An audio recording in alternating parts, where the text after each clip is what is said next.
यक ज़र्रा ज़मी नहीं बेकार बाग का, या ज़्यादा भी फ़तीला है लाले के दाग का। ये दीवान गालिब की 33वीं गज़ल है। आइए इसको पढ़ते हैं आज। गालिब साहब के कुछ शेरों में एक पैटर्न नज़र आता है जिसके अंदर शेर की जो दोनों लाइनें हैं they stand independent of each other, और उनके अंदर कनेक्शन इस्टेब्लिश करना और पूरे शेर का कंप्लीट मीनिंग फिगर आउट करना कैन बी क्वाइट चैलेंजिंग। वो पैटर्न इस गज़ल के अंदर हमको काफ़ी देखने को मिलता है, but we will make an attempt. और ऐसा हो सकता है कि कुछ शेर जो हैं वो हम कम्प्लीटली समझ ना पाएँ। ये दीवान गालिब का जो पहला शेर था, नक्श फरियादी है किसकी शौक़ी तहरीर का, तो उस शौक़ी तहरीर जिसकी बात उस शेर में की गई है वो आई थिंक यहाँ पे गालिब साहब ने फुली डेमोन्स्ट्रेट की है, लाइक एंड हमारे लिए ये एक चैलेंज जो है वो सेटअप कर दिया है टू अंडरस्टैंड दिस शेर। एनीवेज, पहले इस पूरी गज़ल को पढ़ते हैं। यक ज़र्रा ज़मी नहीं बेकार बाग का, या ज़्यादा भी फ़तीला है लाले के दाग का। बे मैं किसे है ताकत आशोब आगाही, खींचा है इज़्ज़ हौसला ने ख़त अयाग का। बुलबुल के कारोबार पे हैं खंदा हाय गुल, बुलबुल के कारोबार पे हैं खंदा हाय गुल, कहते हैं जिसको इश्क खलल है दिमाग का। ताज़ा नहीं है नशाए फ़िक्र सुखन मुझे, तेरी आँखी कदीम हूँ दूधे चराग का।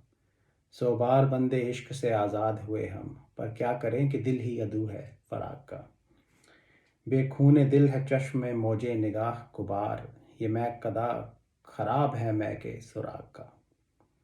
बागे शगुफ्ता तेरा बिसाते नशाते दिल, अब्रे बहार खुम कदा किसके दिमाग का। जोशे बहार कुल्फ़ते नज़ारा है असद, है अब्र पुम्बा रोज़ने दीवार बाग का। तो पहला शेर देखते हैं कि यक ज़र्रा ज़मी नहीं बेकार बाग का, या ज़्यादा भी फ़तीला है लाले के दाग का। तो ज़र्रा ज़मीन means particle of the earth, यक ज़र्रा ज़मीन means every particle of the earth. बाग तो आपको पता ही है, गार्डन। ज़्यादा इज़ अ पैथ, अगर गार्डन में लोगों के जाने के लिए घूमने के लिए एक पैथ बनाया गया है, रास्ता बनाया गया है, उसको ज़्यादा कहेंगे। जो नया वर्ड इसके अंदर इंट्रोड्यूस किया गया है वो है फ़तीला। फ़तीला कैन मीन एक पतली स्ट्रिप ऑफ क्लॉथ जिसको आप बैंडेज के लिए इस्तेमाल कर सकते हैं, ज़ख्मों को कवर करने के लिए इस्तेमाल कर सकते हैं, या आप अगर आपने एक लैंप जलाना है उसके अंदर जो विक जिसको इंग्लिश में कहते हैं, या जो बत्ती जलाई जाती है, उसको भी फ़तीला कह सकते हैं। सो इट्स अ बैंडेज और a wick can also be a fuse. तो इसका शेर का लिटरल मीनिंग ये है कि यक ज़र्रा ज़मीन नहीं बेकार बाग का। वो कहते हैं कि not a single particle of the earth of this garden is useless, यहाँ ज़्यादा भी फ़तीला है लाले के बाग का। And this path of the garden is like a wick और bandage for the tulip's wound. लाला मीन्स द फ्लावर ट्यूलिप। तो इसके अंदर बाग की, बहार की, फ्लावर्स की और ज़ख्मों की इमेजरी यूज़ की गई है।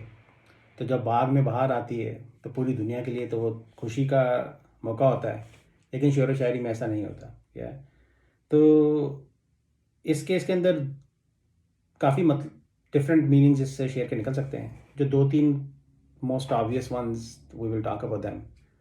तो इस केस के अंदर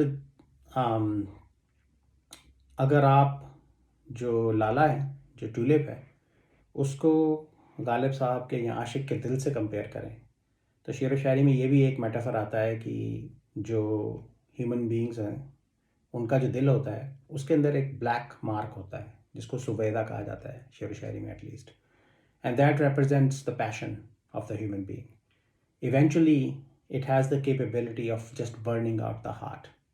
और इस केस के अंदर उन्होंने जो ट्यूलिप की इमेजरी पेश की है उसके अंदर उन्होंने कहा है कि उसके बीच में एक ब्लैक मार्क होता है। तो ऐसा हो सकता है कि वो आशिक के दिल की बात कर रहे हो यहाँ पे। तो बाहर का मौसम आया है और ये जनरल मेटाफर यूज़ किया जाता है कि जब बाहर आता है तो आशिकों के ज़ख्म या दिल के जो ज़ख्म होते हैं, जब दिल के जो दाग होते हैं वो हरे हो जाते हैं, राइट। उनको नई पेन एंड सफरिंग से का सामना करना पड़ता है क्योंकि दुनिया में तो बाहर आई हुई है लेकिन उनको महबूब से प्यार नहीं मिल रहा, तो उनका जो दुख दर्द जो है वो हरा हो जाता है।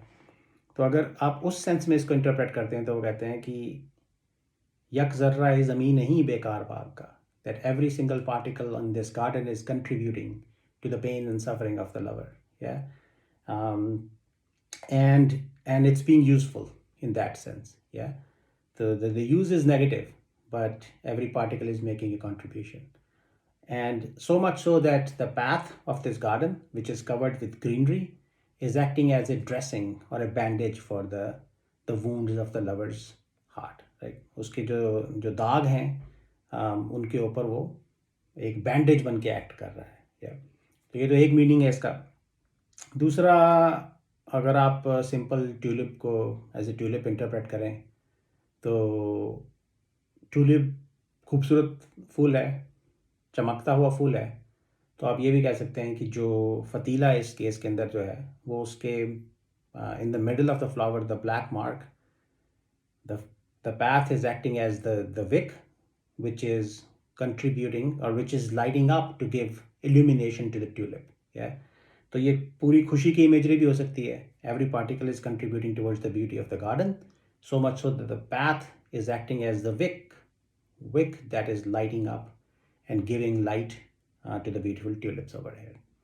तो ये दो इसके मतलब हो सकते हैं मेरे ख्याल से, and both could make sense. Overall दोनों लाइनों को अगेन जैसा मैंने शुरू में कहा पीस टुगेदर करना थोड़ा चैलेंजिंग है, but this is the best I could understand कि यक ज़र्रा ज़मीन नहीं बेकार बाग का, या ज़्यादा भी फतीला है लाले के दाग का। या तो आशिक के दाग और दुख दर्द की बात हो रही है, या फिर सिंपली इस खूबसूरत बाग की खूबसूरती की बात हो रही है। दोनों चीज़ें जो हैं वो बहार की वजह से या स्प्रिंग की वजह से आ सकती हैं। अच्छा, अगला शेर देखें कि बे मैं किसे है ताकत आशोब आगाही, खींचा है इज्ज हौसला ने खतायाग का। बहुत ही खूबसूरत शेर है। तो इसके अंदर जो कॉम्प्लिकेटेड वर्ड्स यूज़ किए गए हैं, तो बे मैं का मतलब है विदाउट वाइन, या और ताकत आशोब आगाही का मतलब होता है स्ट्रेंथ फॉर द ट्यूमल्ट और द टेरर ऑफ अवेयरनेस, या जो आगाही जो अवेयरनेस है उसने कोई प्रॉब्लम क्रिएट कर दी है यहाँ पे।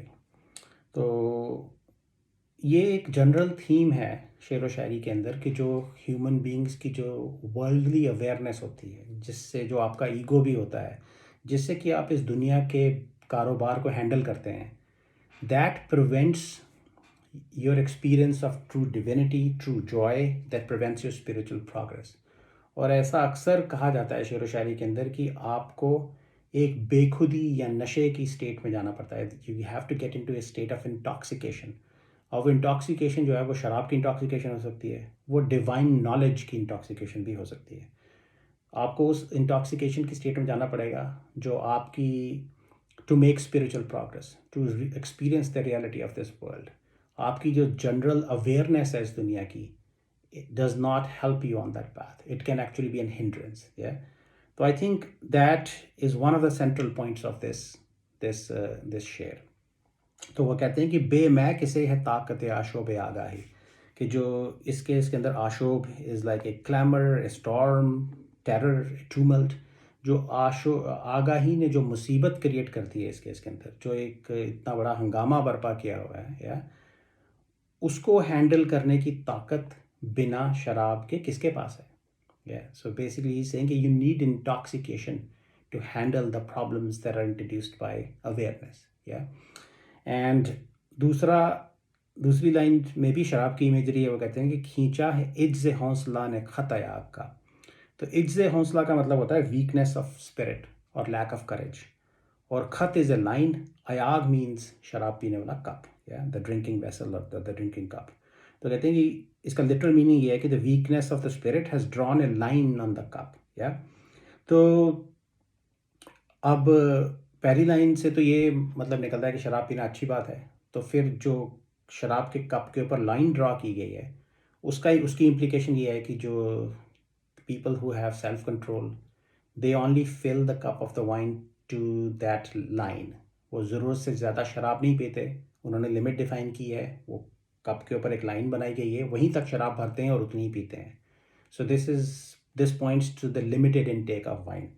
पहली लाइन में तो ने कहा कि आपको शराब की ज़रूरत है, या to that intoxication is needed to get into a state of where you can make spiritual progress, your awareness will not help you. और दूसरी लाइन में वो उसी शराब को लिमिट करने की बात कर रहे हैं। तो इसका what is the point here? I think the point is, क्योंकि उन्होंने वीकनेस ऑफ करेज की भी बात की है, तो technically drinking an unlimited amount of this spiritual wine is a good thing, या। पर वो कहते हैं कि हमारी जो हिम्मत है, कमज़ोर हिम्मत, like lack of courage prevents us from drinking unlimited wine. इसलिए हम सिर्फ उस कप के उस लाइन तक ही वाइन भर के पीते हैं, राइट? क्योंकि हमारे पास हिम्मत नहीं है पूरी तरह से अपने ईगो को, अपनी अवेयरनेस को छोड़ देने की, right? And to get into this deep state of intoxication where we experience the reality of this world, या। तो वो कहते हैं कि मैं किसे ताकत आशोब आगाही, that without wine you will not be able to handle the tumult of the awareness, yeah, and reach the next level in your spiritual progress. And on the other hand, खींचा है इज्ज हौसला ने खतायाग का, and your weakness of spirit will prevent you from getting truly intoxicated with this divine wine. I think it's a beautiful share. अच्छा, अगला शेर देखें कि बुलबुल के कारोबार पे हैं खंदा हाय गुल, कहते हैं जिसको इश्क खलल है दिमाग का। तो बुलबुल इज़ अ बर्ड जिसको शेर व शायरी में बहुत यूज़ किया जाता है। तो बुलबुल जो है वो गुल से, जो गुलाब का फूल है बाग में, उससे प्यार करती है। गुलाब का फूल जो है उसका महबूब है। और बुलबुल कहते हैं कि गा गा के अपने नाले, अपनी लेमेंटेशन जो है वो गुलाब को सुनाती है, और अपना प्यार भी एक्सप्रेस करती है वो गा गा के। And that her singing, her lamentation also contributes to the beauty of the beloved, या इस केस में गुलाब की। तो शेर व शायरी की दुनिया में जो महबूब हैं वो अपने चाहने वालों के ऊपर they are not very kind towards them, उनके वो जुल्म सितम ढाते हैं, उनका मजाक उड़ाते हैं, या। तो इस केस के अंदर भी वही सिनेरियो उन्होंने डिस्क्राइब किया है। तो वो कहते हैं बुलबुल के कारोबार पे हैं खंदा हाय गुल, that on the business or the work or the doings of the bulbul, there are smiles of the roses. The rose is smiling, yeah. You could also say rose is laughing, yeah. और दूसरी line में कहते हैं कि कहते हैं जिसको इश्क खलल है दिमाग का, the what you call as love and passion is a defect of the mind, yeah. So as you can see, both lines can exist independently, yeah. But when you piece them together, what's happening is कि बाहर आई हुई है और गुल खिले हैं, और जो बुलबुल है वो गा गा के अपने नाले जो है गुलाब को सुनाने की कोशिश कर रही है, और गुलाब आँख से हंस रहा है, ये एक क्रूअल महबूब की निशानी है, या। वो जुल्मों सितम ढाता है, अपने आशिकों का अटेंशन नहीं पे करता, और जब वो अपनी नाले उसको सुनाने की कोशिश करते हैं तो वो आगे से हंसता है। I think that's the scenario that's presented here. और सडनली उसका ओपिनियन ये है कि कहते हैं जिसको इश्क खलल है दिमाग का, और गुल जो है वो कमेंट्री कर रहा है कि ये जो बुलबुल है ये पागल है, या ये इसके दिमाग का एक डिफेक्ट है कि ये जो अपने प्यार में पागल हो रखी है, यहाँ पे बाग में गा गा के मेरे को सबको सुना रही है, मुझे सुनाने की कोशिश कर रही है, ये जो है ये दिमाग की खराबी है, या। तो I think that's like Bulbul is crazy in love. The beloved, the rose in this case, does not value her love, and in fact makes fun of her and says that she has gone mad, yeah. I think it's a beautiful, beautiful share. तीसरा, second line की implication एक ये भी हो सकती है कि गालिब साहब खुद बाग में गए हैं और उनकी मेंटल स्टेट इस तरह की हो चुकी है, वो इतने प्यार में जो है दुख दर्द सह रहे हैं कि ये जो बाग की खूबसूरती देखना, या जो बुलबुल और गुल के बीच में जो इंटरेक्शन हो रही है, शायद वो प्यार भरी इंटरेक्शन ही हो रही हो, उनको लग रहा है ये सब खलल है दिमाग का, right? This is all like defect of the mind, और he basically has lost appreciation for love and beauty because he is suffering himself. अच्छा, अगला शेर देखें कि ताज़ा नहीं है नशाए फ़िक्र सुखन मुझे, तेरी आँखिए कदीम हो दूधे चराग का। इट्स ए ब्यूटीफुल ब्यूटीफुल शेर। तो इसकी भी दोनों line can stand independent of each other. पहली लाइन का मतलब यह है कि ताज़ा नहीं है, it's not fresh. What is not fresh? नशाए फ़िक्र सुखन मुझे, इंटॉक्सिकेशन ऑफ द आइडिया और इमेजिनेशन ऑफ पोइट्री, लाइक कि मेरे लिए ये ताज़ा कॉन्सेप्ट नहीं है खूबसूरत शेर व शायरी लिखना। शेर व शायरी का जो नशा है मेरे लिए ताज़ा नहीं है, मैं बहुत देर से ये काम कर रहा हूँ। और दूसरी लाइन में उसका एविडेंस या उन्होंने ये दिया है कि तिरयाकी ए कदीम हूँ दूधे चिराग का, I am a long time opium addict of the smoke of the lamp. या तो इसके अंदर देखिए कितनी मल्टी फैसेटेड इमेजरी इन्होंने यहाँ पे पेश की है। सेकंड लाइन से शुरू करते हैं। तो जब वो कोई ओपियम का जो एडिक्ट होता है वो किसी चिराग से अपनी पाइप को जलाता है, उसके धुएं को इनहेल करता है और उसको इंटॉक्सिकेशन होती है, उसको नशा आता है। गालिब साहब ने उससे कंपेयर किया है कि उनके कमरे में वो, इमेजिन कीजिए कि एक अंधेरे कमरे में रात को बैठे हैं। इम्प्लिकेशन देर की जो शेर व शायरी का जो सोचने का एक्सप्रेशन का काम है वो एकांत में रात को किया जाता है। चिराग जला हुआ है, उस चिराग से धुआं निकल रहा है, राइट। और वो धुआं जिस तरह के उसका अफ़ीम का धुआं जो है वो अफ़ीम के एडिक्ट को नशा प्रोवाइड करता है, इस तरह उनके कमरे में जो चिराग लगा हुआ है वो गालिब साहब को इंटॉक्सिकेट कर रहा है, उनको इंस्पिरेशन प्रोवाइड कर रहा है शायरी लिखने के लिए। तो वो कहते हैं मैं ये बहुत देर से काम कर रहा हूँ, मेरे लिए ताज़ा नहीं है ये नशा, right. I am a long time addict in this case of this intoxication which gives inspiration to poetry. तो आई थिंक बहुत ही अच्छी इमेजरी इन्होंने पेश की है। और दूसरा ये भी हो सकता है कि the flame of the lamp that contributes to the intense emotions that he expresses in his shairi also, right? तो by the way, I don't know if I mentioned that Dudhe Chirag means smoke of the lamp, right? So lamp और उसकी जो smoke है उस they have multiple contribution towards Ghalib Saab's intoxication and effectively to the intense emotional content and passion in his शायरी। ताज़ा नहीं है नशाए फ़िक्र सुखन मुझे, तिरयाकी कदीम हूँ दूधे चिराग का। अच्छा, अगला शेर देखें। ये सिंपल है और बहुत ही खूबसूरत है और ये पूरा ऐड अप भी होता है। कहते हैं कि 100 बार बंदे इश्क से आज़ाद हुए हम, पर क्या करें कि दिल ही अदू है फ़राक का। बंदे इश्क का मतलब है बॉन्डेज ऑफ पैशन और लव। तो कहते हैं हम इससे 100 बार आज़ाद हुए, right. We freed ourselves from the imprisonment of love 100 times.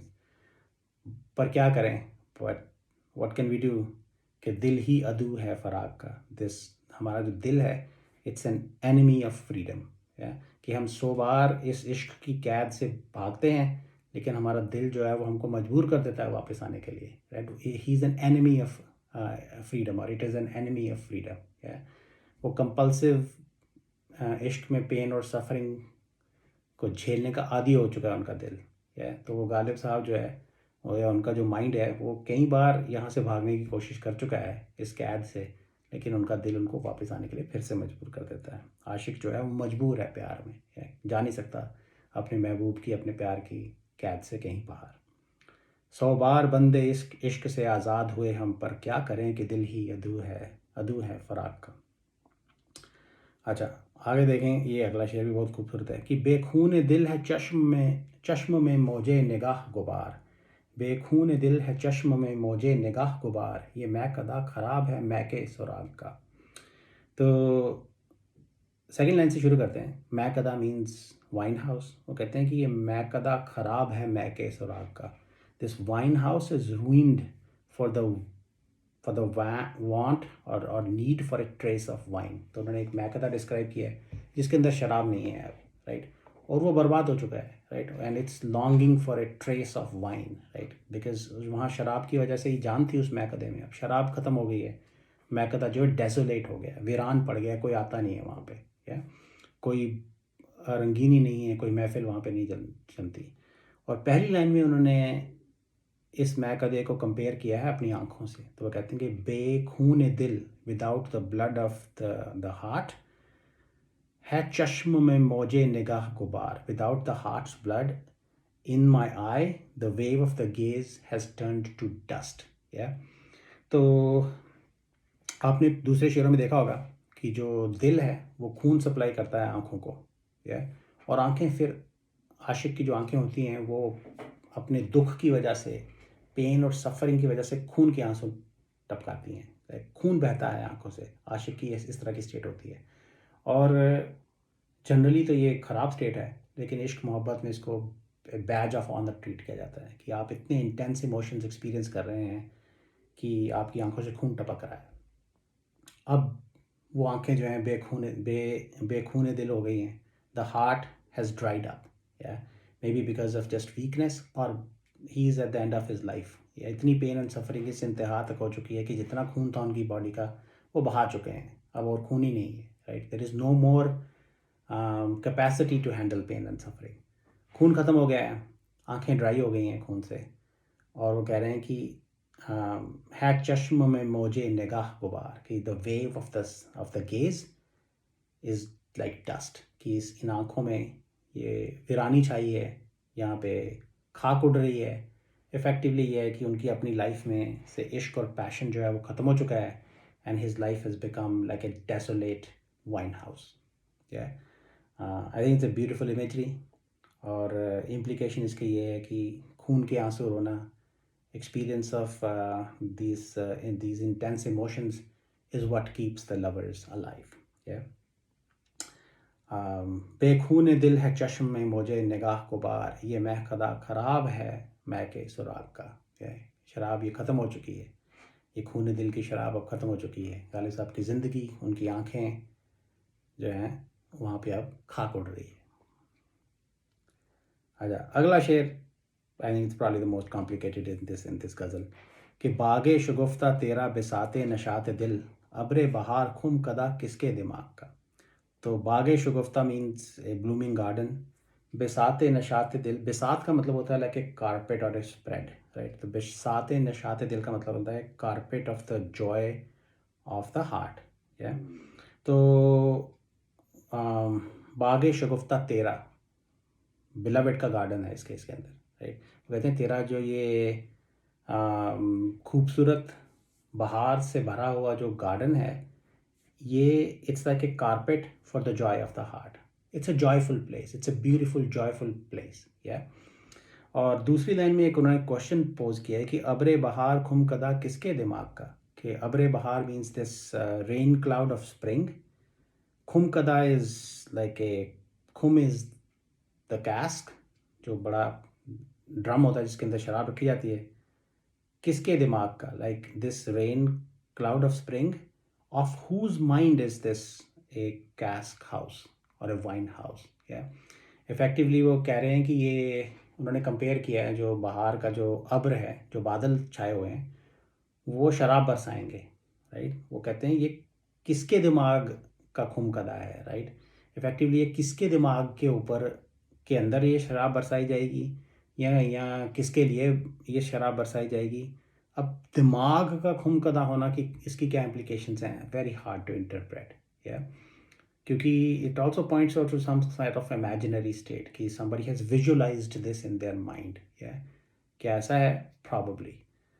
तो इन दोनों लाइनों को पहली लाइन में उन्होंने कहा है कि एक बहुत ही खूबसूरत बाग है, या उसके अंदर दिल को बहुत, महबूब के दिल को बहुत खुशी मिल रही है, और दूसरी लाइन में वो क्वेश्चन कर रहे हैं कि अब ये शराब जो आने वाली है, ये किसके लिए आने वाली है। आई थिंक इस शेर का प्रॉबेबली मीनिंग ये है कि इस दुनिया की सारी खुशियाँ जो हैं वो महबूब के लिए ही हैं। जो आशिक लोग हैं उनके लिए कोई खुशी जो है वो खुदा ने दी नहीं है। क्या तो सारी खुशियाँ जो हैं वो महबूब के लिए ही आ रही हैं, और आशिक बेचारे रो रहे हैं, उनको कोई शराब नहीं पिलाई जा रही, या उनके लिए कोई बिसाते नशात दिल नहीं बिछी हुई। सारी खुशियाँ महबूब के लिए हैं, सारी सफ़रिंग जो है वो आशिकों के लिए है। And I'll just leave it there because I don't think I can interpret it any further. तो फिर आखिरी शेर देख लेते हैं कि जोशे बहार कुल्फत नज़ारा है असद, है अब्र पुम्बा रोज़ने दीवार बाग का। ये भी, इसके अंदर भी दोनों लाइनों के अंदर कनेक्शन इस्टेब्लिश करना जो है, it's hard, a very complicated imagery has been used. तो पहला जोशे बहार इज़ लाइक एब्यूलियंस, बहार का जो जोश होता है। कुल्फत नज़ारा, ट्रबल ऑफ द गेज, तो कहते हैं दिस, ये जो बहार का ये जोश है, ये कुल्फत नज़ारा है, it's some kind of a trouble जो हमारी नज़र है, जो गेज़ है उसके लिए। और दूसरी लाइन में कहते हैं, है अब्र पुम्बा रोज़ने दीवार बाग का, the cloud is like a cotton for the crevice work or cracks in the wall of the garden. Yeah. अब ये क्या इसकी इमेजरी इसके अंदर पेश की गई है, थोड़ा मुश्किल है इसको समझना. क्या, but again Fran Pritchard's website comes to rescue, and even though I could not completely understand it, जो चीज़ मुझे समझ में आई वो ये है कि इस केस के अंदर ऑफ कोर्स बहार आई हुई है, और जोशे बहार refers to the radiant dazzling beauty of the colourful garden. ये तो बहुत ही ज़्यादा खूबसूरत बाग है, उसके अंदर खूबसूरती चमक रही है, और जो आशिक है जिसका दिल जो है वो गमसदा है, वो पेन एंड सफरिंग एक्सपीरियंस कर रहा है, गालिब साहब जो हैं उनके लिए वो जो चमकती हुई खूबसूरती है बाग की, वो हैंडल करना बहुत मुश्किल हो रहा है. इसलिए उन्होंने कहा है कि ये कुल्फ़त नज़ारा है, it's trouble to the gaze. या बहुत खूबसूरत बाग है, खुशियाँ मनाई जा रही हैं, महबूब वहाँ पे खुशियाँ मना रहा है, शायद गालिब साहब के राइवल्स भी वहाँ आए हुए हैं, तो सब लोग खुश हैं, लेकिन जो आशिक है उसके लिए ये खूबसूरती, ये खुशी हैंडल करना जो है बहुत मुश्किल हो रहा है, राइट, क्योंकि अब उसकी अपनी पर्सनल स्टेट जो है पेन एंड सफरिंग की है. तो ये तो पहली लाइन का मतलब है. दूसरी लाइन में वो कहते हैं कि है अब्र पुम्बा रोज़ने दीवार बाग का. तो जो इमेज जो पेश हो रही है कि बादल छाया हुआ रेन क्लाउड है, या तो रेन क्लाउड जो है वो it adds an element of darkness to the world, right. तो तो हो सकता है कि उसने it has muted the radiant dazzling, जो चमकती हुई ब्यूटी थी गार्डन की, उसको थोड़ा सबड्यू कर दिया है. या